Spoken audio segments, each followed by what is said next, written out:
दोस्तों, दिल्ली की राजनीति में ऐसा भूकंप आया है कि सत्ता के गलियारों से लेकर अदालतों तक में हलचल मच गई है। अरविंद केजरीवाल को राहत मिलती है, कोर्ट कहता है कि कोई केस नहीं बनता।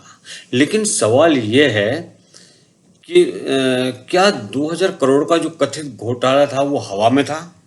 क्या सीबीआई की इतनी लंबी चौड़ी जो चार्जशीट थी वो सिर्फ कंफ्यूज करने के लिए थी?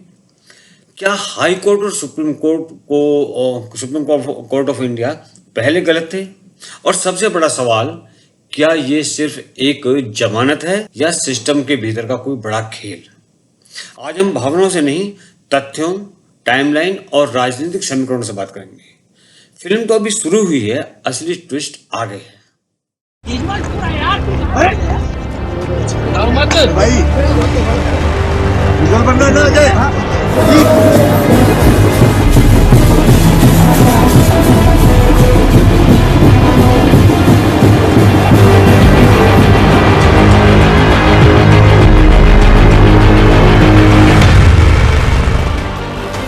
शराब घोटाले के घनघोर आरोपों के बाद सियासी संकट में फंसी आम आदमी पार्टी के लिए शुक्रवार का दिन गुड फ्राइडे सरीखा रहा, क्योंकि राउज एवेन्यू कोर्ट ने केजरीवाल और सिसोदिया समेत करीब 23 लोगों को शराब घोटाले के मामले में बरी कर दिया। जिस तरह से शराब घोटाला कर रही थी और हमारे ऊपर आरोप लगा रही थी, आज कोर्ट ने सारे आरोप खारिज कर दिए और जितने भी एक्यूज्ड थे सबको डिस्चार्ज कर दिया। हम हमेशा कहते थे सत्य की जीत होती है, हमें भारतीय न्याय प्रणाली पे भरोसा है। मुंह पे जा रहे सर के माइक। मैं जज साहब का बहुत बहुत शुक्रिया अदा करता हूं जिन्होंने हमारे साथ न्याय किया, सत्य की जीत हुई। मैं हमेशा कहता था कि भगवान हमारे साथ है। मोदी जी ने और अमित शाह जी ने मिल के आजाद भारत का सबसे बड़ा राजनीतिक षड्यंत्र रचा। आम आदमी पार्टी को खत्म करने के लिए आम आदमी पार्टी के सबसे बड़े 5 नेताओं को जेल में डाल दिया गया। देश की सियासत और अदालत के आंगन में महाभारत का केंद्र रहे दिल्ली के इस कथित शराब घोटाले में कोर्ट ने जांच में कमियों के लिए सीबीआई को कड़े शब्दों में फटकार लगाई और कहा कि आबकारी नीति में कोई बड़ी साजिश या क्रिमिनल इरादा नहीं था, बल्कि कल्पना के आधार पर कहानी गढ़ने की कोशिश की गई। इस फैसले के बाद भावुक हुए केजरीवाल ने जहां इसे भगवान का फैसला बताया, तो वहीं सिसोदिया ने सत्य की जीत करार देते हुए केजरीवाल को कट्टर ईमानदार बताया। ऑनरेबल सुप्रीम कोर्ट ने पहले ही कह दिया था इस केस की सुनवाई करते हुए कि ये केस 2 क्वेश्चन नहीं झेल पाएगा ट्रायल में, और आज ऑनरेबल जज ने बहुत सटीक तरीके से बोल दिया कि ये केस ट्रायल के लायक नहीं है। ये केस ट्रायल के लायक ही नहीं है। मोदी जी ने ऐसा केस बनवाया झूठ के आधार पर कि सीबीआई ऑफिसर जिसने बनाया था उसके ऊपर इंक्वायरी सेटअप हो गई है। तो भारतीय जनता पार्टी को अब तो मानना चाहिए कि वो झूठ बोल रहे थे। भारतीय जनता पार्टी को अब तो मानना चाहिए कि ईडी और सीबीआई के दुरुपयोग से राजनीति नहीं होगी। मैं बीजेपी के नेताओं को भी कहूंगा, वो आज जस्टिफाई करेंगे कि थोड़ा देश के बारे में सोच लीजिए। अरविंद केजरीवाल, आम आदमी पार्टी, मनीष सिसोदिया, इन सब से ऊपर उठ के सोचिए। सीबीआई की तरफ से कन्फेशनल स्टेटमेंट की कॉपी जमा नहीं किए जाने पर कोर्ट ने कड़ा रुख दिखाया, तो वहीं चार्जशीट में साउथ लॉबी शब्द के इस्तेमाल पर भी अदालत ने आपत्ति जताई। बिना किसी बुनियादी प्रमाण के फंसाना कानून के नियमों के खिलाफ है, जनादेश के साथ विश्वासघात है। कोर्ट ने यह भी कहा कि हम पहले दिन से ही कबूलनामा मांग रहे हैं। आज अदालत का एक बहुत बड़ा फैसला आया और उस फैसले में आम आदमी पार्टी के नेताओं को पूरी तरीके से बरी कर दिया गया। एक झूठा मुकदमा जो एक्साइज पॉलिसी का लगाया गया था अरविंद केजरीवाल जी के ऊपर, मनीष सिसोदिया जी के ऊपर और बाकी तमाम लोगों के ऊपर, सबको बरी कर दिया गया। यह बहुत बड़ा फैसला है, लेकिन साथ ही साथ यह फैसला यह साबित करता है कि देश की सत्ता पर एक खतरनाक षड्यंत्रकारी, साजिशकर्ता और तानाशाह राज कर रहा है, जिसका नाम है नरेंद्र मोदी। और उस नरेंद्र मोदी ने गहरी साजिश रची देश के सबसे लोकप्रिय ईमानदार मुख्यमंत्री अरविंद केजरीवाल के खिलाफ। देश के सबसे योग्य ईमानदार शिक्षा मंत्री मनीष सिसोदिया के खिलाफ। अब इस आदेश के बाद दिल्ली के सियासी दंगल में दांव पेचों का दौर शुरू हो गया है। सीबीआई जहां इस फैसले के खिलाफ हाई कोर्ट जाने की तैयारी में है, तो वहीं बीजेपी भी तमाम आरोपों के वार पर पलटवार करती दिखी है। देखिए, निचली अदालत ने सबूतों के अभाव में उनको बरी किया है। यह तकनीकी विषय है, क्योंकि ये बात भी सही है कि सैकड़ों की संख्या में सिम कार्ड और फोन सबूत के रूप में नष्ट किए गए थे। अब वो किस भाव से वो सबूत नष्ट किए गए थे, उस कारण से सबूतों का क्या अभाव उत्पन्न हुआ है, इस विषय को लेकर जो भी होगा, सीबीआई एक टेक्निकल इशू है, इस पे अगला स्टेप उठाएगी। वो हाई कोर्ट में जाते हैं या क्या होता है। जहां तक पार्टी का संदर्भ है, इस पूरे डिटेल के आने के बाद वह इस पर स्ट्रक्चर्ड रिप्लाई देगी। और यह भी बात विचारणीय है कि यदि सबूत बिल्कुल नहीं थे तो कोर्ट ने चार्जेस फ्रेम करने की परमिशन कैसे दी? ये मुझे नहीं लगता कि कोई भी हैरान है इस बात को।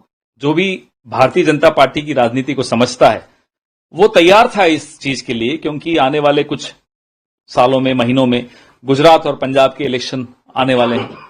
उसके लिए अरविंद केजरीवाल और आम आदमी पार्टी को नहला धुलाकर फिर से सबके सामने पेश किया जा रहा है, ताकि कांग्रेस को कैसे कमजोर किया जाए। आज जो हो रही है वो ये है कि इसके पीछे मकसद क्या था, एजेंसीज का ये कैसे दुरुपयोग करते हैं, वॉशिंग मशीन और अमित शाह ब्रांड का वॉशिंग पाउडर का इस्तेमाल कैसे किया जाता है चुनाव से पहले, वो आपके सामने। बहरहाल 2021-22 की आबकारी नीति के आगोश में 26 फरवरी 2023 को मनीष सिसोदिया तो नहीं, 21 मार्च 2024 को ईडी ने केजरीवाल को गिरफ्तार किया था। इसके बाद 26 जून को सीबीआई ने जेल से ही हिरासत में ले लिया था। उसका नुकसान ये हुआ कि इन्हीं आरोपों में दिल्ली की सरकार भी हाथ से चली गई। अब इस फैसले के बाद सवाल यही है कि क्या इन आरोपों में बरी होने के बाद केजरीवाल की सियासी करियर फिर जोर मारेगा? और कोर्ट का जो आदेश था, आखिर हुआ क्या? राहुल एवेन्यू कोर्ट ने कहा कि चार्जशीट बहुत लंबी चौड़ी है, एक गवाह के आधार पर इतना बड़ा केस नहीं। जांच अधिकारी की जो भूमिका है उस पर भी सवाल खड़ा किया गया है। लेकिन यही केस पहले निचली अदालत में गंभीर माना गया। दिल्ली हाई कोर्ट ने भी कहा कि मामला गंभीर है। सुप्रीम कोर्ट ने भी शुरुआती चरण में तुरंत राहत नहीं दी थी। फिर अचानक क्या बदला? क्या ऐसी चीज हुई कि जमानत मेरिट पर नहीं बल्कि लंबे समय तक जेल में रहने के आधार पर दी गई? तो क्या केस कमजोर था या प्रक्रिया लंबी थी? यही बहस है। आरोप क्या है? आरोप है नई एक्साइज जो पॉलिसी थी उसमें कमीशन स्ट्रक्चर को बदला गया। दूसरा, सरकारी हिस्सेदारी कम हुई उसके अंदर, प्राइवेट प्लेयर्स का फायदा मिला और एलजी की अनुमति नहीं ली गई, ऐसा कैग रिपोर्ट में कहा गया। यहां कैग रिपोर्ट को आधार बनाकर सवाल उठे हैं, अगर सब सही था तो गिरफ्तारी के बाद नीति वापस क्यों ली गई? जो पॉलिसी बनी थी उसको वापस क्यों लिया गिरफ्तारी के बाद में?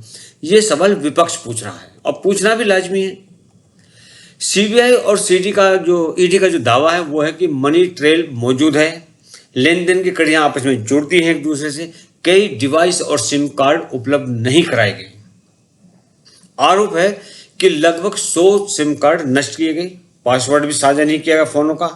एप्पल डिवाइस जो थे, फोन जो थे एप्पल के, वो अनलॉक नहीं हुए। क्या ये सामान्य है बिल्कुल, या जांच के अंदर कोई बाधा है? यही विवाद है। और ये कहानी कोई नई नहीं है। 2006 में केजरीवाल को रेमन मैग्सेसे अवार्ड फाउंडेशन से सम्मान मिला।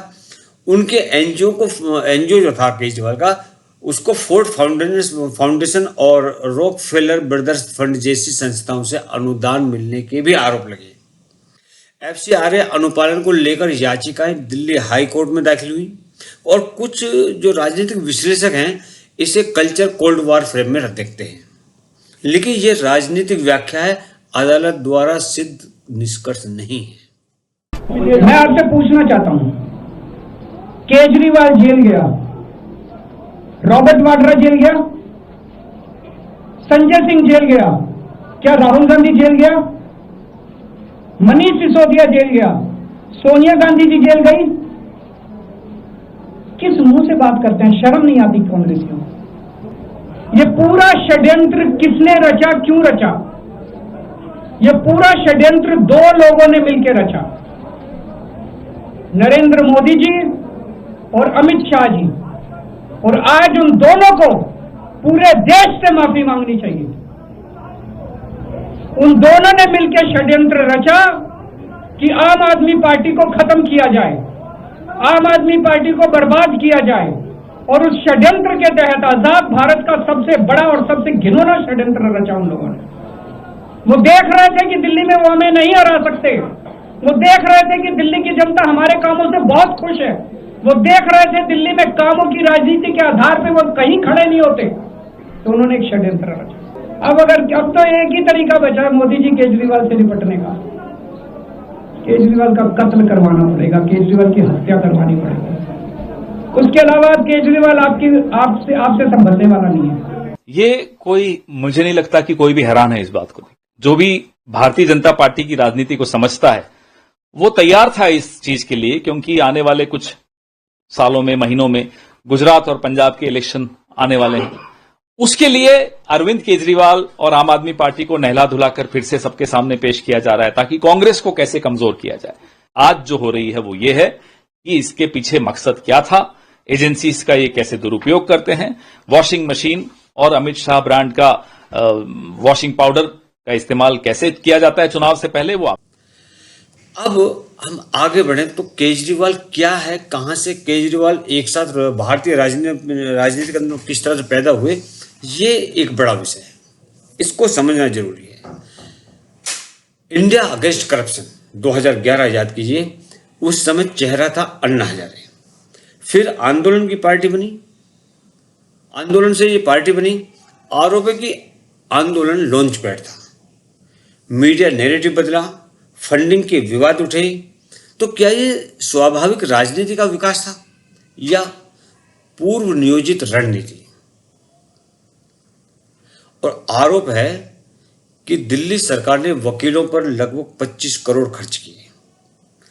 वरिष्ठ अधिवक्ता जो थे अभिषेक मनु सिंघवी जैसे, उनको बड़ी फीस दी गई। यहां सवाल है कि क्या सरकारी धन का उपयोग निजी बचाव के लिए होना चाहिए?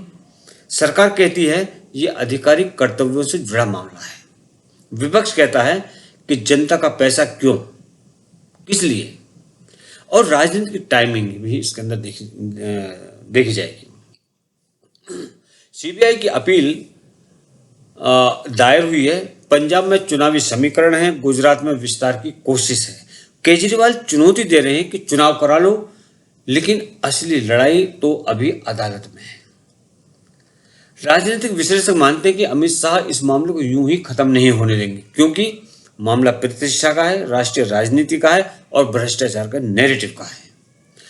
अगर अपील में आदेश पलटता है तो कहानी पूरी बदल जाएगी, अगर नहीं पलटता है तो विपक्ष इसे राजनीतिक प्रताड़ना साबित करेगा। तो दोस्तों, सवाल सिर्फ केजरीवाल का नहीं, सवाल है कि एजेंसियां सही थी, क्या अदालत सही है, क्या राजनीतिक न्यायिक प्रक्रिया पर, राजनीति जो है वो न्यायिक प्रक्रिया पर असर डाल रही है। ये लड़ाई अदालत में भी है और जनता की अदालत में भी। फिल्म अभी बाकी है, सीबीआई की अपील होने वाली है। सिस्टम मजबूत है या सेंध लगी है, ये आने वाला समय बताएगा। अगर आपको ये विश्लेषण तथ्य आधारित लगा तो वीडियो को शेयर कीजिए, क्योंकि लोकतंत्र में सवाल पूछना गुनाह नहीं है, जिम्मेदारी है। और अपने कमेंट्स अवश्य दीजिए। अगले वीडियो में फिर मिलते हैं, तब तक के लिए जय हिंद, जय भारत, जय श्री राम।